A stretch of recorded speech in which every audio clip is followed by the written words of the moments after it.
The Empress returns by Iowa forever. Pillars. Celestia was alone. How long she had been alone, she could not say. Time had blurred after her discussion in the Black Library, after what scant knowledge the Eldar offered was gifted to her, and the path to Kamara was a quiet one. The Harlequins had provided escorts, but as was typical of their kind they clung to the shadows just out of sight, never addressing her as she walked towards the dark city. So she was alone. For once in the many centuries that she had lived, Celestia was fine with that. The webway was much like its creators, hauntingly beautiful yet subtly perverse in its appearance. The path Celestia walked was wide enough to accommodate 2 Emperor-class Titans walking abreast, every step she took humming with residual psychic energy left from its construction. Pylons and arches swept upward into nothingness, closing in those walking below while also giving the illusion of a vast, infinite expanse above. Structures that might have once served as sentry towers or even apartments dotted the space between the pylons, shimmering like sunlit water in the low light cast by the webway's energy. There was no wind, nothing that would break the stillness beyond the sound of Celestia's boots on Wraithbone, yet Celestia still fought back a chill on her spine the further she walked. The Eldar always wanted to intimidate the lesser races. Even if one of the lesser races' gods walked among their paths. Celestia stopped, allowing her power to drift forward through the webway. Rather than the lashing tides of the warp, she felt a faint prickling as if 100 hands were reaching out to touch her. Whispers of long-dead Eldar drifted into her mind, their stories and memories mingling with her own for the briefest of instances.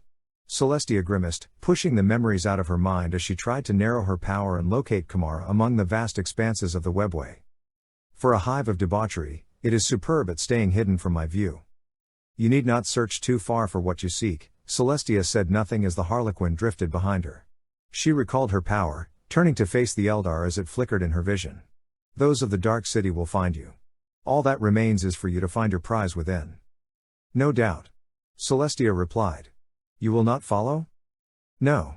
Our paths do not cross as you approach Kamara. The Eldar said before flickering into the shadows. Though, there are those who might be willing to show you the path ahead. Who are they? Celestia asked.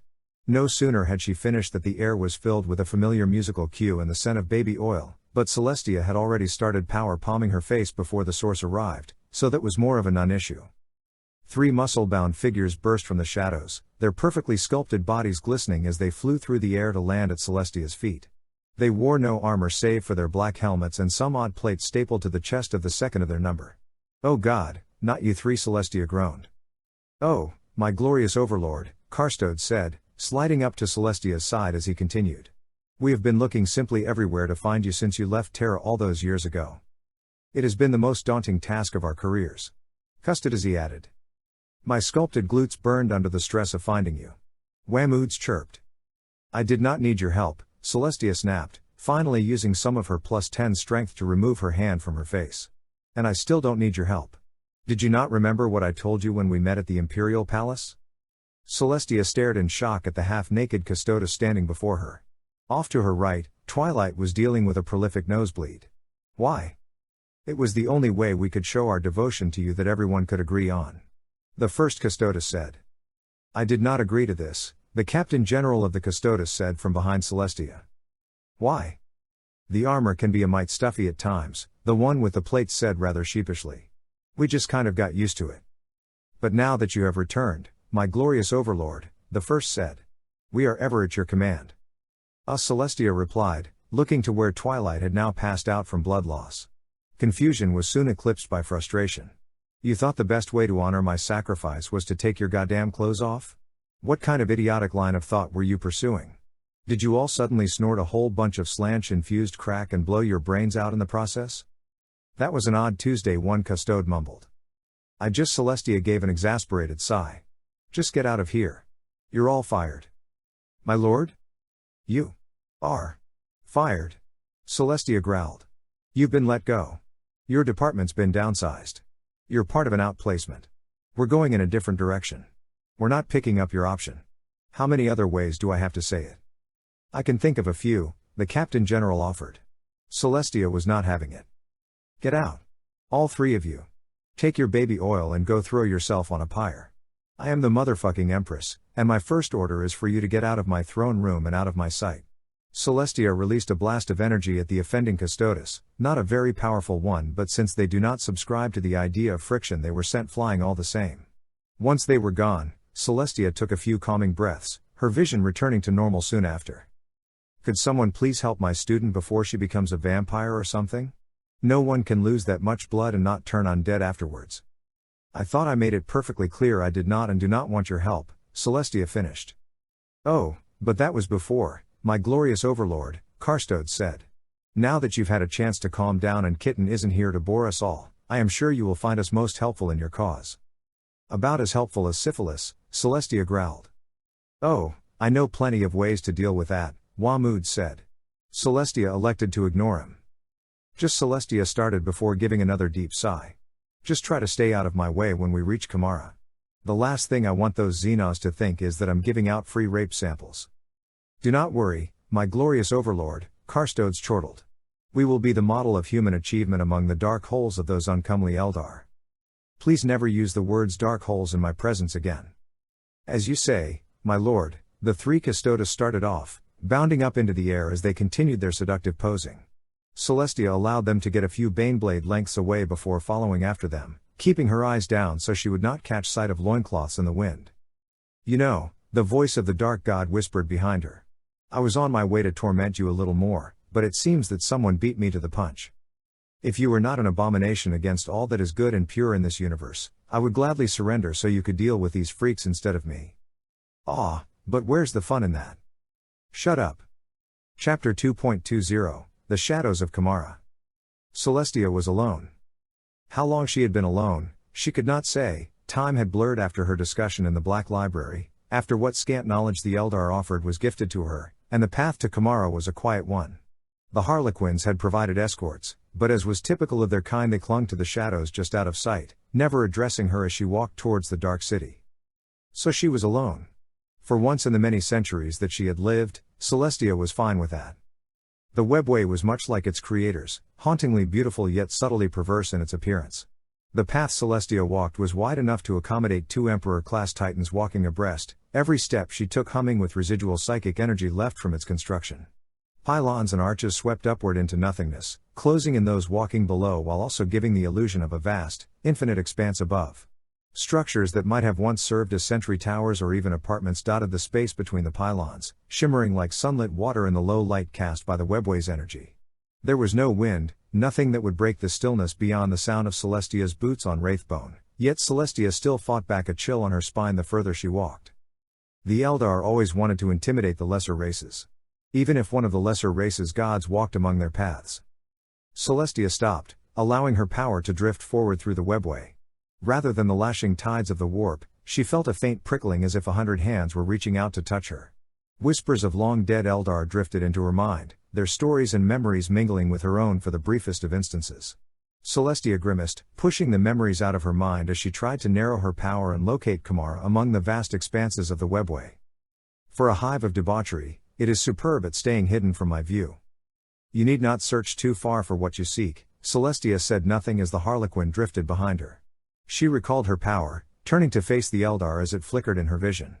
Those of the Dark City will find you. All that remains is for you to find your prize within. No doubt. Celestia replied. You will not follow. Our paths do not cross with yours within Kamara. The Harlequin replied. Until such a time our master deems it, you will be on your own. I am no stranger to being on my own. Celestia turned away, shifting her armor as she started off down the path. If you have nothing more to say, I bid you farewell. Look where your steps fall, Empress, the Harlequin called as it and its fellows faded from Celestia's sight. Lest your path become your undoing. Celestia pushed the Eldar's comments out of her mind, taking a lower path as she continued in search of Kamara. The Eldar seemed content to prophesy about her death, but as long as they did not seek to slow her progress she would ignore them for now. They could certainly make themselves more useful than mere speculation. As she walked, she could feel a presence drifting after her. Briefly she considered the dark god returning to torment her, a few barbs to throw off her focus on finding Kamara. But the presence never drew closer, content to linger at the edge of her perception the further she walked into the webway. Ignoring proved fruitless, as it continued to prod at Celestia's soul the longer she traveled in silence. The demon was getting craftier. That, or some new threat sought to torment her. Finally, something broke the silence. The low whine of repulsor lifts, drifting and curving around the arches of the webway. Celestia stopped, keeping her hands to her side as she prepared to receive the newcomers. She did not have to wait long before a boat-like raider and a trio of smaller craft had darted around one of the larger pylons, the Xenos flotilla speeding through the air at speeds even the craziest of pilots might balk at. They did slow as they approached, two of the smaller craft twisting to get behind Celestia while the raider and its immediate escort swooped in from above. Celestia did not move. She merely reached out through the warp. A group of figures dropped from the raider, sauntering towards Celestia as they fingered curved blades. The leader, a taller specimen with a belt made of human skulls, chuckled behind his helmet before speaking. "Well, what do we have here? A monkey lost in the webway." "Look at its hair," one of the escorts sneered. "It's as if it wishes to be spotted and killed." "I say we kill it now and bring its head back to Kamara," a third said. "It would make for a fine war trophy, no?" "Stay your scheming, Xenos," Celestia said, keeping her voice calm even as she reached out further into the warp. "I have business in Kamara and have no quarrel with you. You will take me to Asdrabale Vect, and your lives will be spared." This caused the leader and his entourage to laugh. "It thinks to petition the Drukhari." The leader laughed. "Oh, I am positively trembling right now. What other requests will it make, I wonder? Perhaps ask to drink from Slanch's tits themselves?" The Dark Eldar continued to laugh, while Celestia finally reached her goal, quietly encapsulating every small craft and most of the raider's crew with her power, a slight pressure that only heralded the might she carried. "You misunderstood me," Celestia said. "That was not a request. That was an order." With that, Celestia closed her right hand into a fist. Instantly the three escorts groaned before crushing inward, exploding into balls of fire as their engines caved under the strain. The raider captain whipped around as dozens of his fellows cried out, desperately clawing at their armor as Celestia's magic pushed against it. Their screams were soon overcome by a sickening crunch, the crew falling limp as Celestia flicked her hand away, tossing the bodies aside like so much rubbish. "How soon can you get me to Vect?" Celestia asked.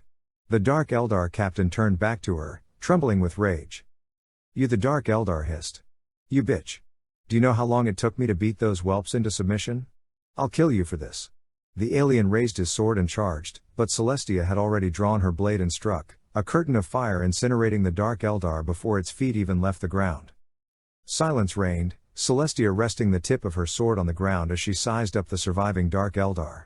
"At the risk of repeating myself, how soon can you get me to Vect?" "Just a few minutes, human," one of the Eldar said quietly, pushing its fellows back towards the raider. "This way, please, and thank you for the promotion." "Don't press your luck, Xenos," Celestia growled, returning her sword to her hip as she approached the lowering raider. The Xenos gave her space as she came aboard, quietly signaling to one another to get moving as their passenger took up a spot near the bow of the raider. The Xenos turned their raider around and sped off, what few remaining tending to the sails while Celestia stared off into the dark. The old pylons and orderly thoroughfares of the old Eldar Empire sped past, a multicolored blur that would have captivated Celestia if her mission were less urgent. The Dark Eldar likewise shared her focus, though whether it was out of fear or determination Celestia could not say. Soon, the light around them faded, replaced by a sickly glow that grew brighter as the raider continued on its course. Ahead, Celestia could see a great mass rising from the shadows, twisting up into the webway without care for precision or regulation more common in the old ruins. "We have arrived." Kamara soon enveloped the raider, a teeming hive of activity barely shrouded in its all-encompassing shadows. Raiders, jet bikes, and fighters darted through the spires of the dark city, their pilots buzzing one another in a deadly dance of one-upmanship many would not walk away from. Below, Celestia could see numerous apartment blocks and markets, Xenos merchants hawking everything from weapons to slaves for all that would be buying. A large arena rose from the shadows, loud cheers coming from the crowds as whatever spectacle they were witnessing reached its climax. Beneath everything was the screaming. Physical screaming could only carry so far, but Celestia could hear deeper than any other mortal. It wove itself into the very fabric of Kamara, a persistent wailing of billions of souls stretched across 15,000 years. Even if her original plans had progressed, and she had sent Horus to burn this place to the ground, the scars and screaming would remain, boring into all that stood in the dark city. The cries of souls lost within the warp could be silenced, for a time, but standing within the dark heart of the webway was to stand within the center of the storm, Celestia bristling as pain and suffering poured against her mind. And the Xenos reveled in it, their wicked souls rising beyond to drink of the suffering and the tortured. Their cackles, much like the screaming, could not be heard with the mortal ear, but to Celestia's mind the macabre cacophony followed her deeper into the hovels of the Dark Eldar, rising as she drew closer to her final destination. Celestia shifted as the raider began to decelerate. "This is not the Hall of Vect," she said. "We are not of the Black Heart," the leading Dark Eldar countered. "You have power, Monkey, but even you cannot draw us across the lines of Vect's cabal that easily." "I cannot?" Celestia asked, looking ahead as the raider came to a stop. A number of warriors broke from the crowds of non-combatants, bladed rifles at the ready as Celestia stepped off the raider and drew her sword. "But who will deliver the message that I request an audience with Vect?" "Ask one of his warriors. We will not have any part in the Eldar never finished," for Celestia reached out with her magic once more and flicked outward. The raider exploded, Celestia barely flinching as shrapnel whistled past her ear. The warriors of the Black Heart took a step back, only a few losing their marks as the fireball behind Celestia died down. "Listen now, Xenos," Celestia shouted, her voice carrying through the entire plaza. "I am the Empress of mankind, master of humanity and lord of the Imperium. I seek no quarrel with you, only an audience with your master, but I will not hesitate to obliterate your souls if I am turned away." The Xenos would not listen to her words, arrogant as their kind was, but her actions would no doubt catch the eyes of some among the crowd. Hopefully, it caught the eye of the one she sought out. "Well?" Celestia asked. "How many of you do I have to kill before I am granted an audience with Vect?" There was a pause before a fully armored Eldar stepped from the crowd. This one made a wise choice in staying out of Celestia's reach, tucking behind its fellows before it spoke. "What business do you have with us, Monkey?" the Eldar asked. "There is an artifact of mine that is hidden away here," Celestia replied. "I would like his assistance in finding it." A pause before the Eldar laughed. "Some ruler you are, that you come like a common beggar seeking help from a king," the alien laughed before continuing. "But come, Empress, perhaps Lord Vect will deign to assist you in your little quest. It would prove quite the amusing spectacle." The Eldar signaled to his fellows, who cautiously put up their guns and stepped aside to allow Celestia some room. She scanned the crowds, looking for any sign of other threats lurking in the shadows, before lowering her sword and stepping forward. "Lead on, Xenos," she said. The Eldar nodded, turning and marching off into the crowd with his warriors following. Celestia kept pace, the thudding of her boots against the ground more than enough to signal her passing and force the crowds apart for the entourage. The Eldar said nothing, keeping their eyes forward as they led the newcomer deeper into their territory. "They do not fear me fully," Celestia thought. "Perhaps that can be changed." The docks of Kamara were quiet, only a few frigates and empty cargo ships tied off to keep the slaves and lesser Drukari busy. Those who were tasked with guarding the docks busied themselves with other matters, some idly chatting with one another while others took potshots at whichever slave they had grown bored with watching.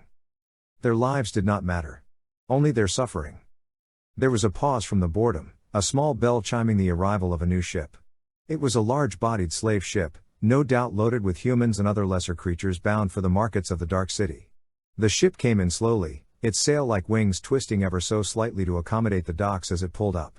The dockmaster paused slightly when he noticed the symbol of the Black Heart upon the hull of the vessel, a prominent display so that all would know that its cargo was the property of Vect himself. Such matters would have to be taken with the utmost care. "Light cut, brothers," the dockmaster hissed to the warriors that joined him. "We might not be making much of a profit off this one." Some of the warriors grumbled, but said nothing more as they stepped up to the main cargo ramp. "Well, open up then. What trinkets do you have for us?" The door opened slowly, revealing a largely empty hold. Only one figure stood within, and as it strode forward the dockmaster could see it was a human, one of the space marines that loved to try and take the Dark City. This one was clad in turquoise armor, decorated to look like the scales of some reptile, and he carried with him a bronze spear sharpened at both ends. "Pardon me, good sir," the human started, continuing down the ramp even as the Dark Eldar raised their weapons towards him. "But would you be so kind as to point me towards the arena? I am told a great battle is to be held there today and I would love to witness it." "That's far enough, Monkey." The dockmaster spat, drawing his blaster and aiming it at the human. "Who do you think you are, stealing a ship of Lord Vect and ordering us around?" "I did not steal this ship, Xenos," the human replied. "But to answer your first question, that is quite simple. I am Alfarius." The Eldar appeared frozen before Alfarius charged, sweeping his spear out towards the group. None of them could respond, the blade slicing through their armor as if it were air, a trail of dark smoke wafting across the Primarch's armor as the energies of the pale blade disintegrated the Eldar body and soul. No sooner had Alfarius made his presence known did the dock explode into activity. Alpha Legion specialists popped out from structural points of the slave ship, captured stalker bolt guns barking as the Astartes dropped one sentry after another. Some of the warriors rallied to challenge Alpharius, only to find themselves shanked by glassy-eyed slaves eager to please their true master. Alpharius strode forward calmly, stepping around the bodies of fallen Eldar as his sleeper agents and snipers did their work. He stopped once he came to the edge of the docks, peering out at the dark city as he rested the pale blade on his shoulder. Soon the sound of violence behind him ceased, and he was soon joined by the leader of the veteran squad he had brought. The Xenos had been silenced. Good. Leave them as they are, it will draw more attention to the docks. Alpharius scanned Kamara once more. Where are the rest of our agents? With a little assistance, we have positioned them within striking distance of the Archons indicated. The Astartes passed Alpharius a short list of names. Most importantly, one is being used as a plaything for the guards of Vex's vault. I doubt activating that one will deliver the anathema into my hands. Alpharius looked over the list. 2 spread out, for now. How long until the duel? Soon, my lord. The Astartes replied. 2 hours, at most. It promises to be quite a fight, for what these Xenos consider a fight. This one might be a bit too bloodthirsty, Alpharius thought. I will deal with that someday. That will do. Alpharius took up his spear again before continuing. Stick to the shadows, but make sure the ritual is completed in the open. The more destruction Fulgrim can cause, the better. We will not fail you, my lord. I know. Alpharius started off, searching for a new vessel to carry him to Kamara and to Vex's vault. In the meantime, I have a sword to steal. The Dark Eldar of the Black Heart led Celestia to a small landing pad, hustling her aboard a second raider and off towards their final destination. Ahead, Celestia could see a massive structure, a ziggurat of black metal and wraith bone hovering over a section of the dark city on dozens of archaeotech lifts. Gun emplacements and sentries swiveled to meet the raider, dropping their alert only when they were sure the newcomers were friendlies. How they would have reacted had they known she stood in their midst, Celestia could not say. Another minute of flying, and the raider touched down on a central pad near the top of the ziggurat. Ahead, she could see a female Eldar flanked by 2 incubi, the armored Eldar watching Celestia's every move as she stepped off the raider. Immediately a score of guns trained themselves on their form, warriors and trueborn stepping from the shadows to strike her down should the need arise. You are the one who calls themselves Empress of Mankind, the leader said, her voice harsh and piercing. I am she, Celestia replied. I suppose you know why I am here? I am not privy to that which is my master's concern, the Eldar replied. But come, he is expecting you. The Eldar barked a few words in her native tongue. Most of the soldiers surrounding Celestia backed off as 2 more incubi stepped behind her, the Eldar silent save for the faint sound of their armor grinding against the handles of their claves. Celestia kept her eyes on the leader, lest her escorts take some issue with her and attack. Knowing the Dark Eldar, that might happen regardless. The Dark Eldar entered a corridor that could best be described as a shrine to torture.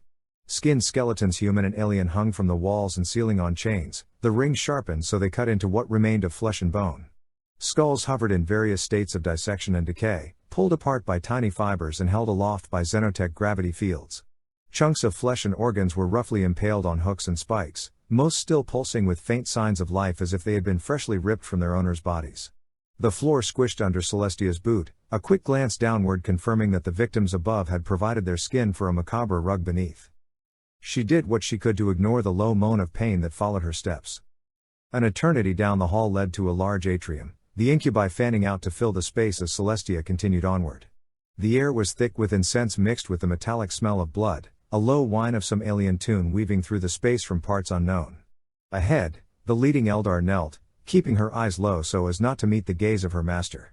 He was lounging on a throne of tanned leather, a glass of wine in one hand and a sword in the other. 2 scantily clad maidens clung to the base of his throne, eyeing Celestia with an air of bemusement as she stopped in the center of the room. Asdrabale Vecht gave her only one glance. That would be enough. My lord Vecht, Celestia's guide said. The Monkey Empress, as you commanded. Unspoiled, I presume? Vecht asked, his voice low and smooth. I will see what she has to say. Leave me. Vecht's concubines rose, sauntering off with the guide and her entourage as Celestia was left alone with the Lord of the Black Heart and his bodyguards. There were a pause before Vecht spoke. I presume you have had quite a journey to find me, Empress, he said, taking a sip from his wine. Can I offer you a drink? Perhaps something to eat? I did not come to make pleasantries, Vecht, Celestia replied, keeping her voice even. The Eldar did not appear surprised. Of course not, Vect said.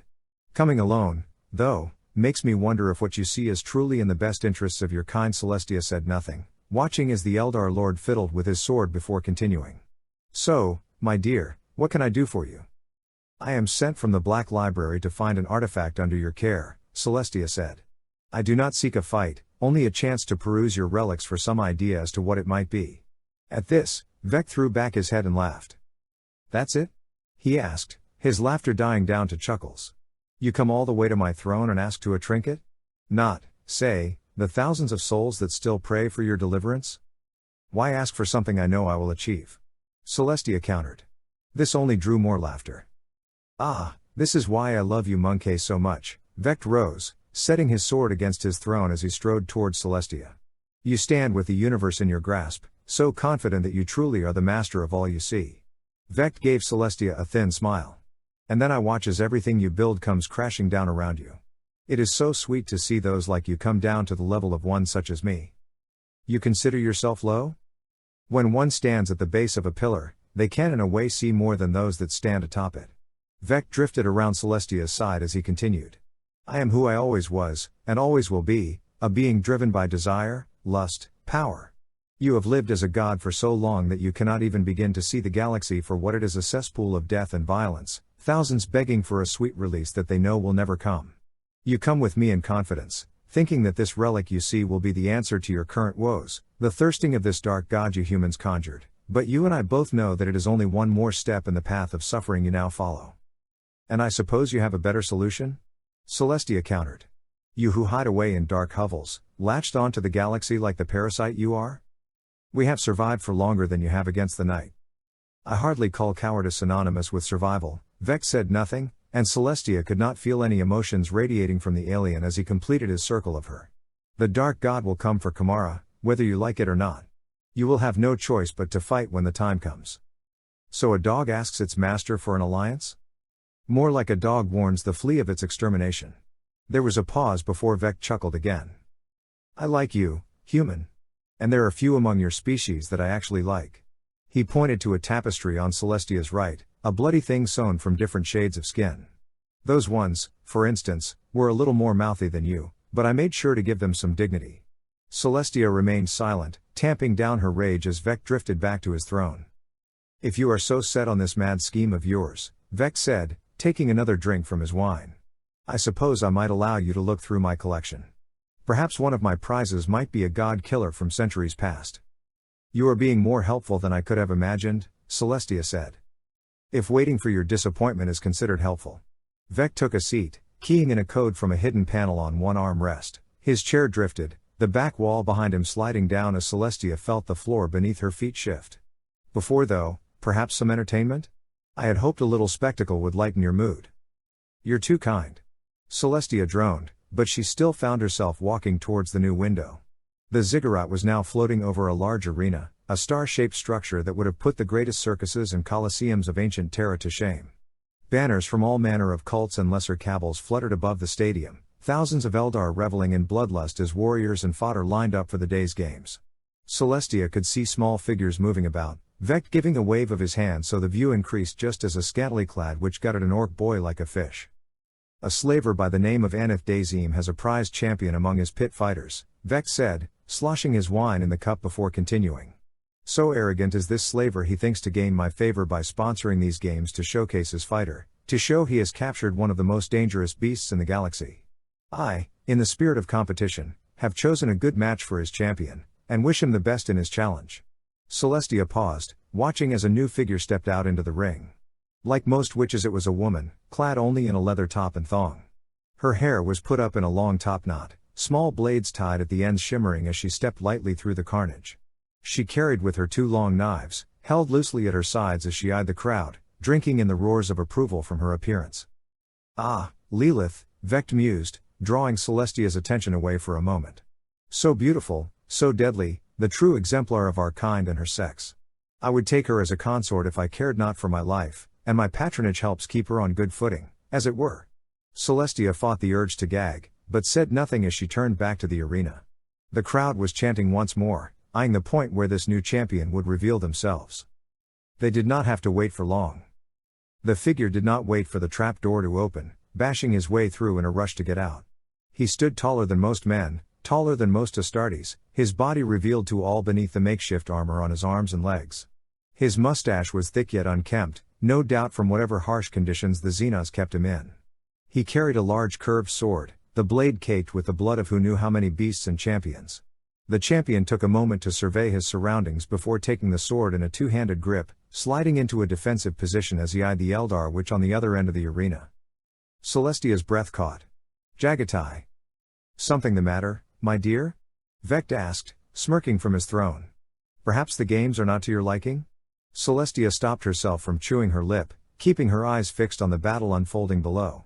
More beasts and warriors poured into the arena, from aspiring Wikis to feral ambuls, creating a quagmire of blades and claws the two champions would have to prove their mettle against. The Khan kept his distance, taking more time to size up his opponents before going for a strike, while Lilith ducked through the mass of fighters in search of a target to kill. The witch moved quickly, spinning and diving around her opponents before striking with precise stabs, a score of captives falling dead behind her as she worked her way towards the Khan. No, nothing is wrong, Celestia said. Your battles are not exactly different from anything I have had to face in my life. The Khan moved, smashing the flat of his blade into the face of a captive Rakul before twisting about and stabbing the beast through on its own spear. He appeared to keep space between himself and Lilith, perhaps hoping the Eldar would tire herself out before he would move in for the kill. Oh, I'm sure, Vect replied. We are both old enough that the thrill of battle and carnage has worn thin, a mere curiosity compared to what we truly wish to achieve. He gave a chuckle as Lilith pounced on a captive warrior, wrapping her legs around the man's throat before gouging his eyes out with her knives. But as I am not one to place myself above the rabble, I probably understand the thrill more than you do. Battle is not a celebration to revel in, only an action to conduct.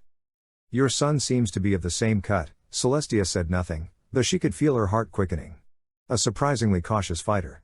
I am honestly shocked that one of your kind would be so careful in their actions. Perhaps you must raise yourself out of the rabble to expand your vision. I have been there. I found it boring. Jagatai and Lilith finally worked their way through the melee, the witch leaping off the back of a falling ambul and diving down towards the Primarch. The Khan quickly blocked, stepping back as the witch whipped her weapons about in search of a weak spot. Celestia paused, a tremor running through her perception. A shadow, drifting through the hold of the ziggurat, testing her vision both mortal and psychic. An assassin, perhaps? But then what assassin would locate themselves hundreds of meters below her? Unless. Something the matter? Vect asked. You have an intruder, Celestia said, keeping her eyes forward. Down within your fortress. I don't know who or how they got here, and I would be happy to leave them to their work against you, but for the sake of your willingness to help me then I felt the need to warn you. Is there, now? Vect replied, his voice still as smooth as ever. A crafty fellow, perhaps. No matter, he is far away and will be dealt with. You show no concern for this?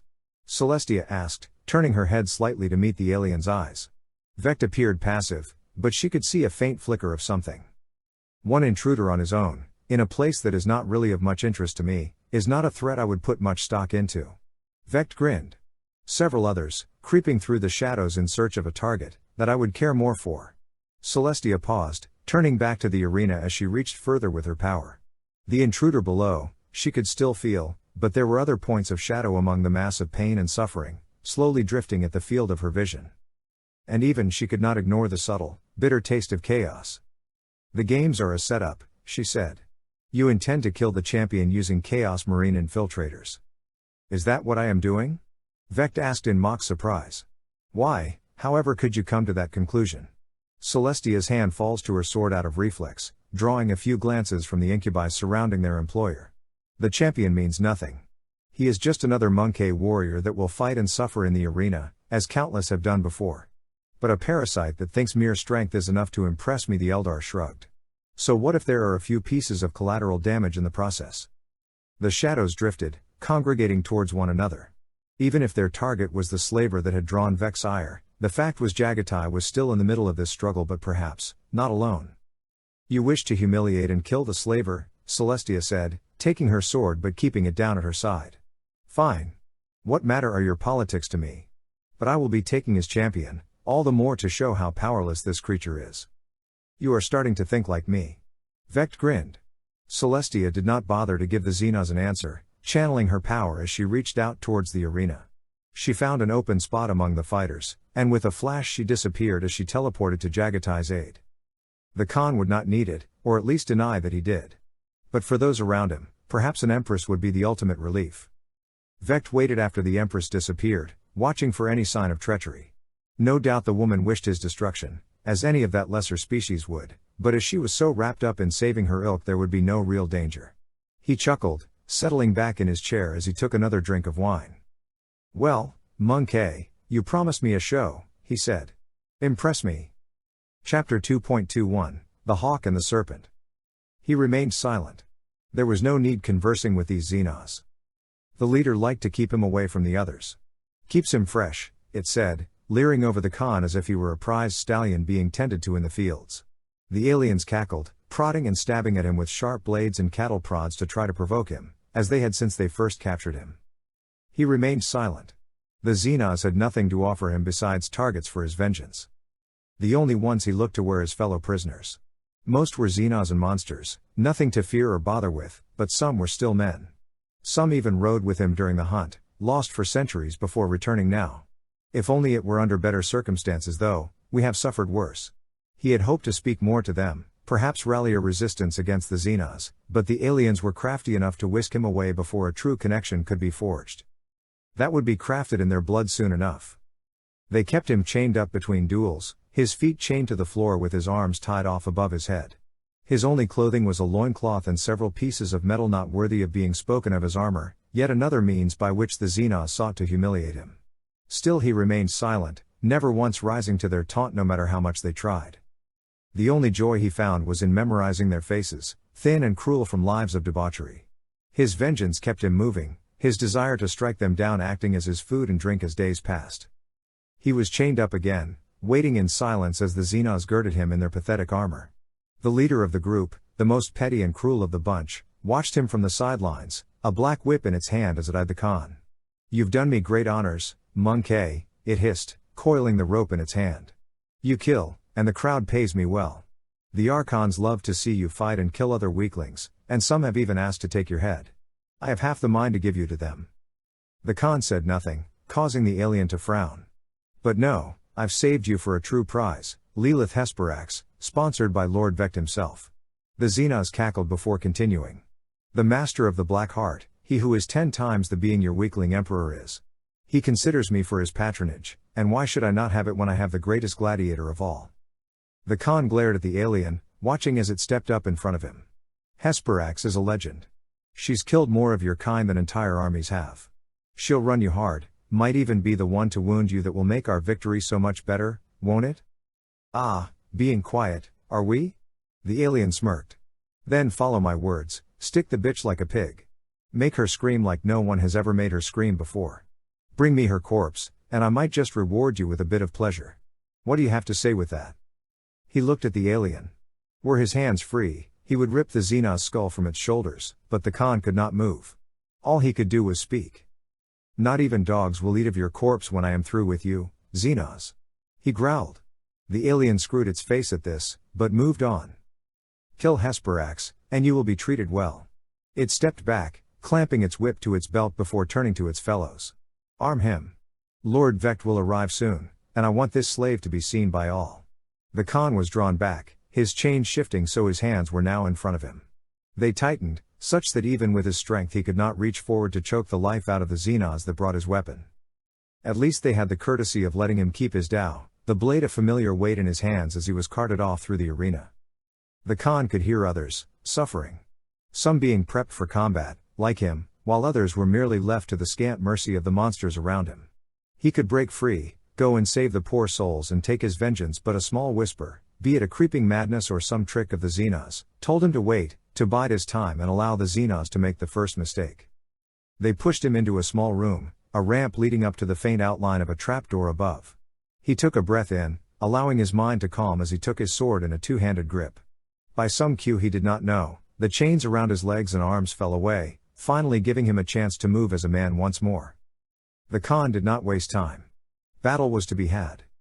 He charged through the trapdoor, his bulk allowing him to smash the Xenos contraption aside as he stepped into the battlefield. The crowd roared, though whether it was because of his presence or the ongoing savagery before him. Beasts and Xenos clashed with one another, a disorganized melee meant only to heighten the slaughter. At the far end of the battlefield the Khan could see a lone warrior, a scantily clad Xenos woman ducking and weaving through the battlefield, twin knives reaping death with every strike. This, then, was his opponent. This, the Khan could overcome. He stepped back, taking his Dao into a guard position as he worked out the best path through the crowd. The Xenos had saw fit to release some ambuls, the massive insects smashing through ranks of fighters in a mad frenzy.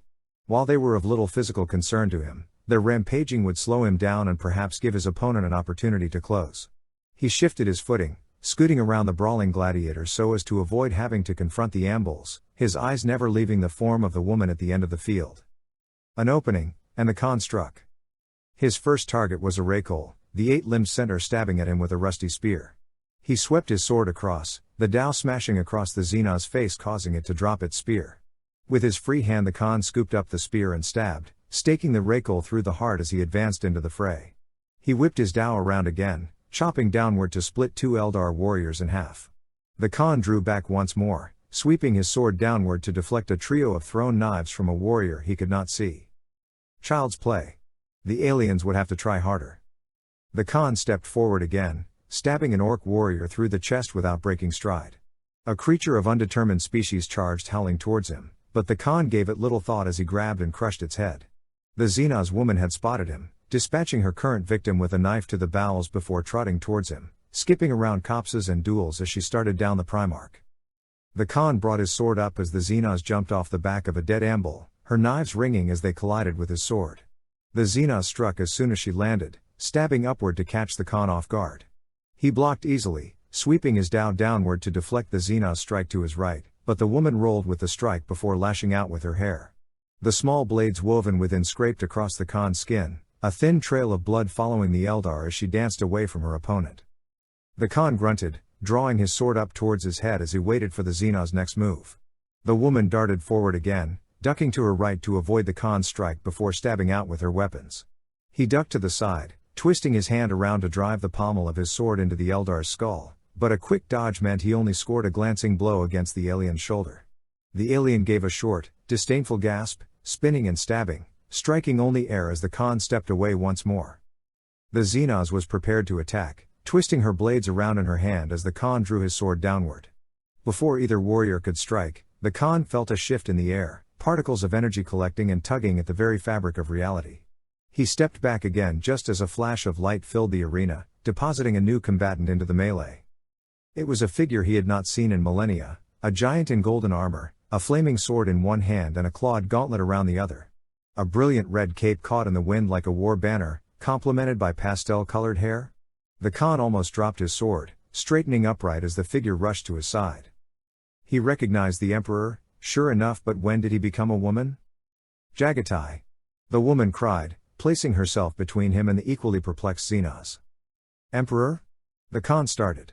Why no, that was not the right question to ask. What are you doing here? That would take too long to explain. The Empress, he supposed, clenched her fist and formed a psychic shield, a crazed Eldar smacking against the golden wall as its creator continued. Alfarius minions are here. Gather whatever warriors you have and escape the arena. As you command. The Khan sprinted away, looking for the ruined trapdoor he had entered the arena through. Around him he could hear the crowd's displeasure, boos and hisses wafting from the seats as he searched. Finally he found the remains, the Khan kicking aside a few corpses as he stepped into the dark. The Eldar were surprised to see him return, even more so with the slight grin on his face. They grabbed for their weapons, but the Primarch covered the distance between them with unmatched speed. The first he merely crushed underfoot, while the second he nailed to the wall with a stab from his sword. The guards dispatched, he descended further into the cages, stopping amidst the sounds of suffering and raising his sword overhead. Sons of humanity, to me, he bellowed. The Emperor has come to our aid, and our time to act is now. Strike swiftly, pay back all that these Xenos have inflicted on you, for mankind shall never be shackled. He stormed forward, bowling over two more Eldar in a rush towards a pair of captured Astartes. The Space Marines needed no further prompting, the first grabbing out and crushing the nearest Eldar in a deathly embrace while the second reached to break his restraints.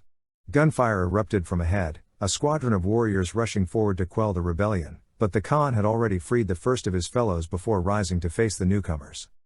The freed prisoners fell upon other slavers and guards, beating them to death with whatever weapons they could find. The Khan, though, focused on the newly arrived Eldar, rushing forward with his sword held low as they tried and failed to get a good lead on him. He swept the blade upward, sending the first warrior's upper torso spinning into the dark as he punched another across the face. The other Eldar tried to fall back, but the Khan's speed left no room for escape, the Primarch cleaving one from head to toe before hacking another in half with a cross strike. The Khan moved onward, sweeping down a side hall to block a group of more heavily armed Eldar from entering the fray. They had no time to get their weapons up, blasters and agonizers useless as the Khan swooped down on them. Every strike found its mark, cuts and slashes leaving behind only blood and severed limbs as the Khan continued his rampage, not even stopping as he tore through the Eldar. The freed prisoners would be able to work quickly, breaking through cages and stockades to add more to their number with only a few paltry defenders to slow their way. All others would have to pass by the Khan.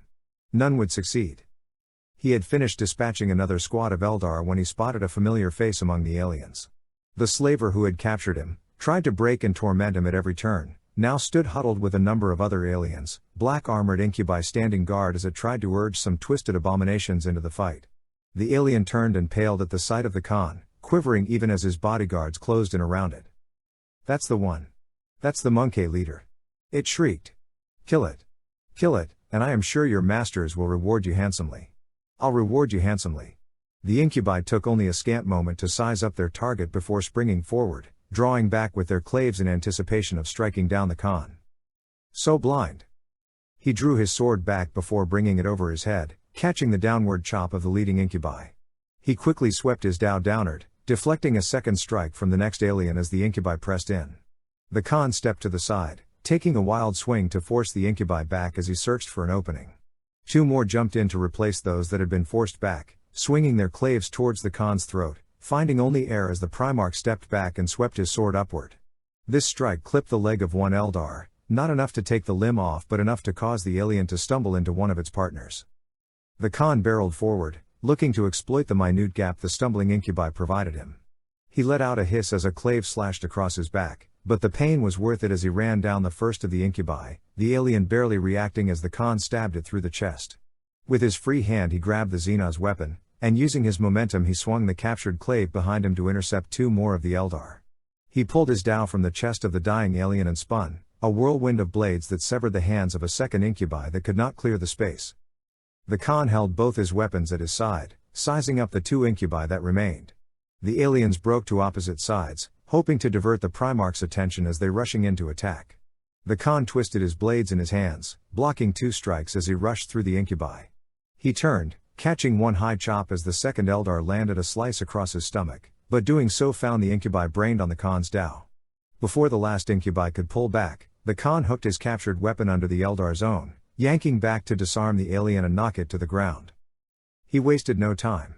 A step back gave him some room, and bringing both blades down neatly severed the Xenon's torso from the rest of its body. The Khan gave no thought as the Eldar's body collapsed in a bloody heap, turning his attention to the now quivering slaver. No, you can't kill me here," the alien babbled, trying and failing to maintain its smug air. I am all that your kind fears, human. I merely wished to show you that strength, that's all. I meant nothing by." "Quiet your babbling," the Khan crossed the distance and stabbed, pinning the Xenos to the wall a meter from the floor. The alien gave a yelp as the Khan loomed in. "You say you are fear? I know not the word but perhaps, you may teach me what it means to know fear." The Eldar witch had, wisely, decided fighting Celestia to be more trouble than it was worth. She ducked away, disappearing into the melee as a score of younger Wikis rushed to fill her place, eager to prove themselves where the champion failed. Celestia barely gave them notice. A shift of her power saw all of them left as charred husks, a tornado of fire whipping around Celestia as she advanced through the melee. She kept her sword up, picking out the most obvious of enemies while doing her best to identify any humans that were caught up in the battle. A few still stood, but that number dwindled with each passing second. That was something she could not allow. Celestia swept her blade around, pushing her power outward to reach those of her people that still stood. Ill-armed slaves or almost broken gladiators, all of them found themselves shielded in a golden shield of light, their opponents' weapons flailing uselessly against the might of the Empress. With her blade held aloft she swept her gauntleted hand outward, tendrils of power sweeping through the milling forces to snag the most monstrous, the most dangerous and bloodthirsty among the horde. She closed her fist, the tendrils bursting into white flames to burn the Xenon's body and soul. The smell of burning flesh filled the air, but Celestia remained calm as the last of the fighters disappeared in columns of smoke. She extended her shields, merging them into a single dome as the humans among her group gathered to her. "You won," Gladiator started. "You are the Emperor." "I am," she replied. "Though my form is perhaps not what you remember. Are any of you injured?" A few of the weaker-looking slaves tentatively stepped forward, their bodies bloody from any number of abuses. Celestia lowered her sword, stabbing the blade into the ground before kneeling and reaching out to touch the slaves one by one. With a subtle pulse her magic reached outward, stitching closed wounds and reforming broken bone with ease. The slaves looked on at her with wonder, watching every move she made as she healed them one by one. "You are just as the preachers say," another said. "You truly are the God Emperor of mankind." "I am merely human, just as you are," Celestia replied. "For now, let us focus on your escape. My son has gone below to free more of your number, and should be joining us soon." No sooner had she finished this did two bolts of dark energy smack against her shield, Celestia shifting her power forward as she searched for the foe. Two Eldar Ravager gunboats drifted down from above, a number of smaller escort craft brimming with warriors zipping along behind them. Celestia scowled, taking up her sword as the alien spoke. "Very amusing, Monkey," a voice boomed from the leading Ravager. "Your little act of defiance has certainly prolonged your suffering. Now lower your shield and let us reap what belongs to us." "All you will find is your death, scum," Celestia countered. "I have shattered planets with a mere thought, killed suns with a flick of my wrist. My word can still 10,000 hearts and burn 1,000,000 souls. Strike me if you can, but even gods cannot destroy the heart of mankind." Celestia stabbed her sword forward, a bright lance blasting through the Ravager and leaving next to no sign that the craft had existed in the first place. A cry of outrage arose from the other Xenos, and soon Celestia's shield was hammered by thousands of darts, bullets, and energy blasts as the Eldar tried to break through and kill her. The deluge would have continued, were it not for an explosion rocking the arena. Celestia managed to glance back, watching as purple and green smoke rose from the shattered remains of a viewing box, twisting around in shapes unimaginable. She felt a prickling sensation along her back, the taste of dark power flickering in her mind. Warp portals. Alfarius intends the arena for a sacrificial altar. Two more explosions rung out, warp energy building up around her and permeating the arena. "Draw closer to me," she said, the humans quickly complying as two more portals blasted open. "I will teleport us out and don't wish to lose anyone." She reached down into the bowels of the arena, searching for the Khan and those he had free. Humans, thousands of them, filled her mind, each one of them being plucked into her power like one would harvest grapes. Finally, she spotted the Khan, her magic wrapping around him just as she completed the teleportation spell. Just as the entire arena exploded into a warp portal. Alfarius had found a quiet spot near the arena, watching in silence as the whole structure collapsed into the warp. The Eldar were already rushing towards it like insects to a flame, more out of eagerness to test their mettle against the demons that would soon arrive rather than a desire to contain the portal for now. Surely his temporary patron would take offense to so large a breach, but Alfarius had what he had came for, no need to deal with the Xenos further.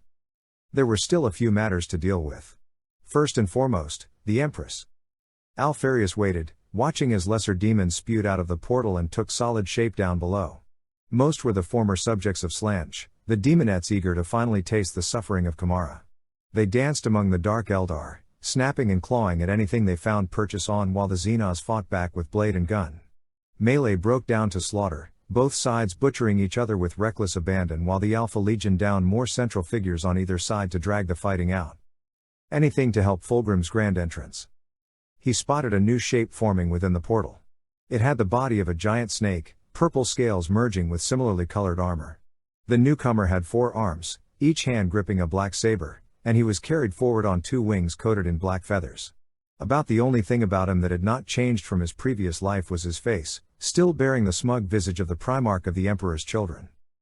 Pain, pleasure, paranoia. Oh, it sings to me on this day of battle. Fulgrim crooned as he materialized on the battlefield. Come, piper. Come, harpist. Strum that beautiful music of slaughter, that I may revel in destroying these filthy mongrels. Let them see that I, Fulgrim, am the picture of pleasure and pain, a paragon of perfection and power. The demon Primarch snaked through the air, searching for a suitable target before he spotted Alfarius. Alfarius, will you not join in on this grand slaughter of Xenos? I have other matters to attend to on Solemnus, Alfarius said. But perhaps I can point you to a most tempting target. At this, Fulgrim grinned. Oh, do tell. Jagatai Khan leads a coalition of slaves to the docks, intent on escaping this city and making for the Imperium. More importantly, the Emperor is acting as their rearguard. If it were possible, Alfarius would have said. Fulgrim's grin grew even wider. The Emperor will know what it's like to suffer when I am through with her. He cackled, beating his wings as he headed for the docks. Perhaps I'll braid her scalp to my swords as a trophy. If she bothers to try, you won't last more than a minute, Alfarius thought, stepping back and allowing the shadows to claim him once more. There were others. The Khan had seen them as he blitzed through the dungeons. They wore the skins of men, beaten and bloodied as all the others, but their souls were shattered and torn. Some were so broken that only their frame was that of humanity, everything that remained only a twisted, alien mass. Vulcan or Sanguinius or even Guilliman would have done whatever they could to save them, such was their nature, but the Khan was more willing to pass them by in search for his enemies. But not completely willing. He had moved forward towards the least broken, those who perhaps could have been saved in the Emperor's presence, but he could barely take a step before he was seized in a golden glow. Warp magic, he mused, just as his vision flashed white and he found himself standing on the large thoroughfare of Kamara, cool air wafting against him as he took in his surroundings. A large collection of humanity stood behind him. Those that had been in the arena and those he had freed, all mingled together in relief as a golden dome settled over them. In the center the Khan could see the Empress, the woman kneeling over some of the more severely injured as she continued to use her powers to heal them. So, this new Emperor forsakes Nikia. He stopped just at the edge of the Empress' vision, waiting until she finished with her latest patient before rising. There were others, he said, just loud enough to catch her attention. I did not sense any with my power, Jagatai, the Empress countered.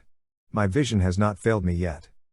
Not all who are lost can be found with a mere glance, the Khan replied. There were others, and you know. Perhaps in haste you merely did not reach far enough.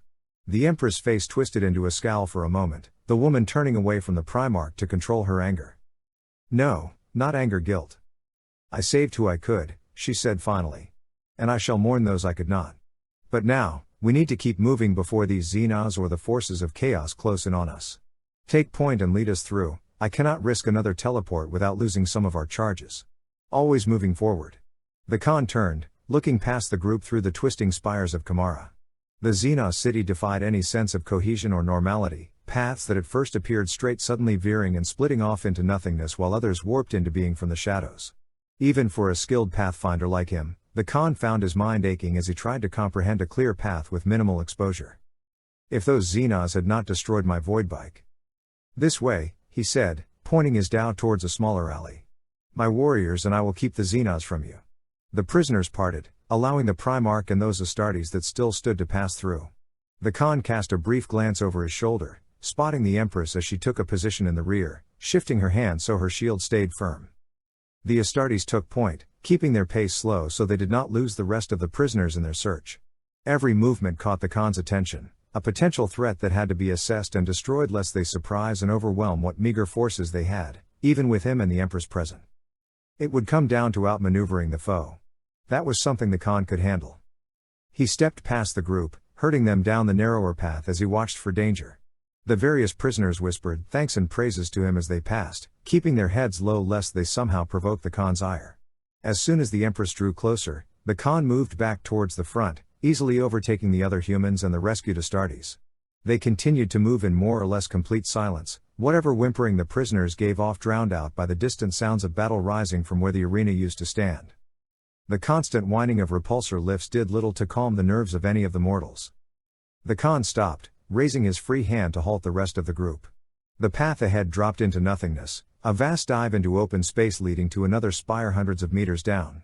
The only path on a normal plane was a small ridge barely an arm span wide leading to the Khan's right, the path slowly angling down before it too disappeared into the shadows. But beyond that, the Khan could see a wide, flat plain, boat-like craft moored in curving docks that, anywhere else, would have been very pleasing aesthetically. The Khan could see flashes of light from weapon discharges and foul magic, but from so far away he could not make out which side held the docks. Not that it matters, he thought. We will kill them all the same. Step carefully, he called back. The path is narrow, but I can see the docks from here. And our enemies? The Empress called from the rear. Distracted, for now, he replied. Twisting his dhow so the point rested near his feet, the Khan shifted to be parallel with the wall, shuffling along as he made his way along the path. The regular humans could make the journey easily enough, but he and the others continued their awkward shuffle along the wall, small pieces of refuse tumbling into the void with every step he took. The Empress still maintained the barrier, the golden glow a welcome sign among the darkness of Kamara as the group of humans continued ever onward. Ahead, the Khan could see relief, though they still stood near the edge of the abyss. The path appeared to widen ever so much to accommodate larger traffic. Another step, and he could move freely without the risk of tumbling into oblivion, some of the freed Astartes and regular humans breathing sighs of relief as they found more space. The Empress continued to watch from the rear, shifting her power ever so slightly to better deal with threats seen and unseen. Not that they needed to, for they heard their attacker before they saw him. Found you. The Khan spun, bringing his dhow up as the four-armed demon dove down at him with such sudden surprise and so little room to maneuver the Primarch almost tripped drawing back, his blade barely managing to deflect the four swords that swept out at him. The newcomer swept past, taking the heads from two of the Khan's freed warriors before trying to strike the Primarch once more. Before that strike could connect, a golden glow enveloped the creature and flung it into space, a small inconvenience as the demon righted itself on black wings. Fulgrim! The Empress bellowed, the crowds parting to allow her some space as she placed herself between them and the demon. The more the Khan watched, the more the creature bore a resemblance to his fallen brother. Definitely the face, he mused, keeping his dhow at the ready as he sized up their new challenge. Emperor Fulgrim hissed, a cruel smile forming on his face. So nice of you to finally show your face after all these centuries. It's certainly an improvement over your ugliness the last time we met. He cackled, bringing his four swords up once more. A shame I will have to cut you to pieces. Now die. Fulgrim charged, drawing his swords back in preparation of stabbing the Empress. She did not stand idle, stepping into the strike and punching outward, her gauntlet catching Fulgrim in the face and sending the demon sprawling. Jagatai, she shouted. Get the others to the docks and find a ship. I will deal with this creature. Your people will need a shield more than a sword, Empress, the Khan countered, watching as Fulgrim writhed on the ground before pulling himself back up to his full height. You are in no condition to fight these odds. Go, now. The Empress stepped forward again, a column of warp flame exploding into being before her. This did little to stop Fulgrim, who merely charged through and stabbed, twisting his blades so the Empress' own would be locked within their grasp. Eyes crackling with power, the Empress rammed her free shoulder into Fulgrim's chest, the two tumbling against one another before disappearing over the side of the spire. The Empress! One of the surviving Astartes called, rushing to the edge to see where they had fallen. Soon the golden barrier surrounding the group disappeared, some of the weaker prisoners whimpering again as their greatest defense fell. The Khan's warriors looked back to him. Orders, my lord? We must make for the docks, he said, turning towards the darkened path. The Empress will survive. It was in moments like these that Celestia missed having wings. She tumbled through the air, trying to focus her powers to stabilize herself before she hit the ground. Fortunately, tackling Fulgrim had not cost her her sword, the fiery blade still in her grasp as she hurtled towards the next spire. Unfortunately, Fulgrim was much less hindered by falling. He swept down at her, lashing out with his snake tail to try and snag Celestia as she fell. She spun and focused her power, a fireball exploding in the demon Primarch's face and forcing him back. Fulgrim hissed, twisting away in search for another opening while Celestia shifted her power once more, searching for a clear spot on the spire before releasing. With a flash, Celestia's momentum shifted, tumbling forward as her portal brought her back to level ground. The wraithbone crunched underneath her armor, small flecks flying up in her face as she crashed into the spire. Finally she came to a stop, Celestia coughing as she pushed off the ground and surveyed her surroundings. Eldar and demons clashed with one another, sweeping around the spire in a deadly dance. With their transports the aliens could dance just out of reach of most of the demons' attacks, letting off quick bursts of gunfire before zipping away, but the demons' natural speed and psychic powers meant not all could escape. They seemed to pay no mind to Celestia, focusing on their dance of death without wishing to give up any perceived advantage. Off course, surrounded by enemies, I'll need to clear a path. She jogged forward, just as Fulgrim landed to her right. He rushed forward, snaking past several downed venoms before leaping the last few meters towards Celestia, stabbing down with two swords while swiping the lower two towards her stomach. She stepped back, smashing aside the upper blades with her gauntlet while staying out of reach of the lower swords. "Deprive me of my audience if you must," Fulgrim said, dodging a blast of warp fire from Celestia. "That does not change the fact that it will be I who strikes down the Emperor of mankind this day." "You think yourself capable of a task not even the gods could achieve?" Celestia countered, keeping her sword in front of her as Fulgrim circled around. "Your time as a slave to darkness has warped your mind far more than it has your body. I am perfection made manifest, now that this dark god has struck down Slanch." Fulgrim swooped forward, smashing his tail into the ground to force Celestia back. Horus and Lorgar deluded themselves, thinking their brute strength and base comprehension would win them the day. But I am far beyond those weaklings, for I have achieved all that anyone could possibly strive towards. A cowardly master and a futile delusion. Celestia deadpanned. "I am truly sorry that you have fallen to such a lowly position. And yet you will still fall by my blades." Fulgrim lunged, spinning his blades around in a whirlwind of steel. Celestia battered two of the blades aside with her sword before sweeping out with her gauntlet, her talons sinking into Fulgrim's flesh just behind his shoulder blades. As the Primarch screamed in a disgusting mix of pain and delight, Celestia yanked her arm around towards her back, hurling the demon Primarch over her shoulder. Fulgrim landed with a crash, a sizable crater left over as he rolled back over and leapt back into the fight. Celestia planted her feet and clenched her gauntlet into a fist. The air around her exploded once more, fire racing over her armor as she cast her second spell and stepped to her side. Fulgrim broke through the flames and stabbed, catching the image Celestia left behind in the chest with two of his swords. Before he realized his mistake, Celestia struck the Primarch, blasting him in the face with a bolt of light as she dug into his mind, overloading as many sensory nodes she could reach with her power. He seemed to enjoy that. "Oh yes, the pain," he cried, twisting about as he broke free from Celestia's grasp.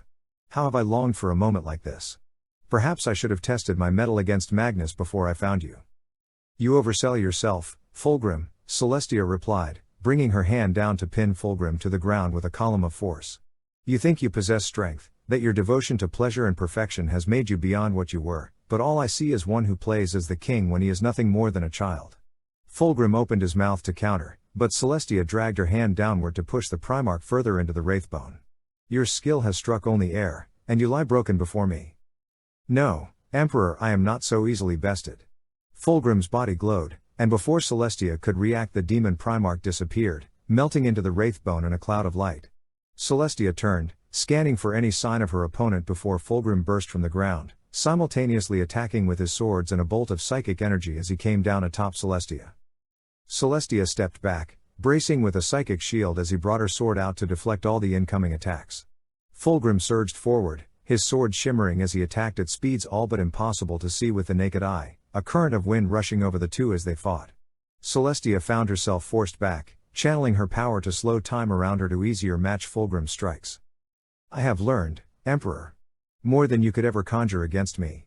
Fulgrim howled as he stabbed and slashed at anything resembling Celestia. "I am the embodiment of man and demon perfection. The strength of Mortarion, the speed of Angron, the knowledge of Magnus. I am the true champion of mankind and chaos, and you shall grovel before my majesty as I take my place upon the golden throne. No matter what you say, you are still a child." Celestia stepped to her left, forcing Fulgrim to overstep with his strike. She whipped her sword around, hoping to split the demon in two with a downward strike, but two of Fulgrim's swords flashed out to catch her before her sword made contact. The Primarch spun and slashed at her, Celestia dodging so the blades only shredded her cape. Fulgrim turned and brought his swords down again, Celestia bracing as she blocked them before punching Fulgrim in the stomach with her gauntlet. Celestia pressed in, drawing from the warp once more to blind Fulgrim. But the Primarch was ready, his own power allowing him to quickly shunt away and leave Celestia out in the open. Fulgrim conjured another bolt of power, slinging it towards Celestia's head in an effort to force her back once more. With a growl she shifted her power, catching the bolt as she dove to the side to narrowly avoid Fulgrim's blades. Just as Fulgrim again turned towards her, she released the bolt, turning it so it smashed clean through Fulgrim's chest and out through his back. The two stood in silence, Fulgrim seemingly held in place before he began to dissolve. "Ha, a clever trick," he chortled, grinning down at Celestia as more of his being was dragged back into the warp. "But even striking me with my own power will only delay the end of our duel. I will hunt you, Emperor, and I will revel in your screaming as I gut you upon the altar of pleasure." "Enough of this," Celestia said, drawing back as she continued. "Chaos has made you weak, prideful. You are but a shell of what you were in my service, Fulgrim, a slave to uncaring masters who will cast you aside when they are finished with you. And you weren't? Celestia's jaw clenched as Fulgrim disappeared back into the warp. I will see you soon, Emperor. I will enjoy that very much. With the Primarch banished once more, Celestia was alone. The battle had shifted away from her, moving up into the higher spires of Kamara as she stood on the lone spire, an errant wind tugging at her hair and cape as she searched for an enemy and perhaps now, her allies. No, Fulgrim, Celestia thought, bringing her sword around and marching back towards the fighting. Not anymore.